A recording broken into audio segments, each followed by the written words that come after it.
आवाज आपकी, खबर हमारी। आप देख रहे हैं न्यूज 24 उल्लासनगर। कोण आहे गाडीमध्ये? लोक बघणारे उत्तर होतं ना, कोणती गाडी?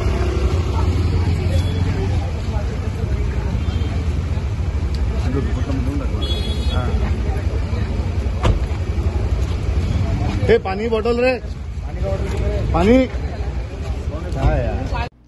उल्लासनगर कैंप नंबर 4 में विधायक निधि के माध्यम से शहर में कई जगहों पर विकास काम का भूमि पूजन विधायक गणपत गायकवाड़ की धर्मपत्नी के हाथों किया गया।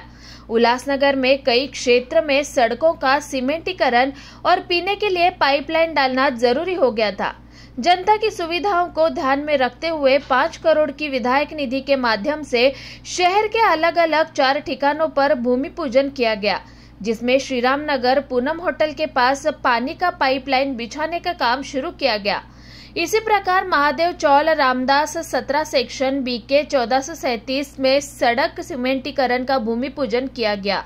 विधायक गणपत गायकवाड़ की अनुपस्थिति में उनकी पत्नी रविवार को मोर्चा संभालते हुए विकास काम का भूमि पूजन किया।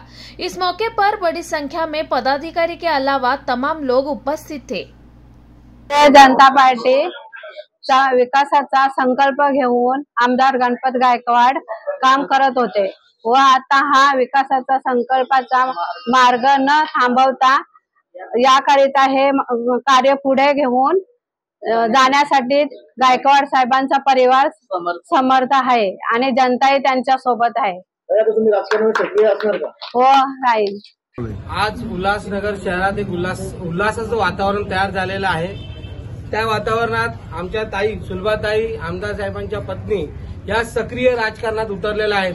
आम्ही सर्व महिला शक्ती आणि आम्ही पुरुष शक्ती सर्व भारतीय जनता पार्टी त्यांच्या सोबत उभे राहून आम्ही हे सर्व कामं करणार आहे। आमदार साहेबांनी अगोदर जी कामं पास केली आहे ती 5 कोटीची उल्हासनगर मध्ये कामं पास केलेली आहेत। त्यात अनेक कामं आहेत। गल्ली बॅरेक नंबर 1447 पासून 1454 आज या ठिकाणी उद्घाटन झालं।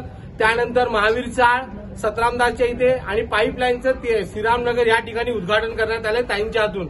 आणि येणाऱ्या काळात याच पद्धतीने उल्हासनगर शहराचा विकास करण्यासाठी ताई सक्रिय झालेल्या आहेत आणि आम्ही सगळे मिळून त्यांच्या सोबत आहोत आणि येणाऱ्या काळात आम्ही उल्हासनगरचा विकास नक्की करू।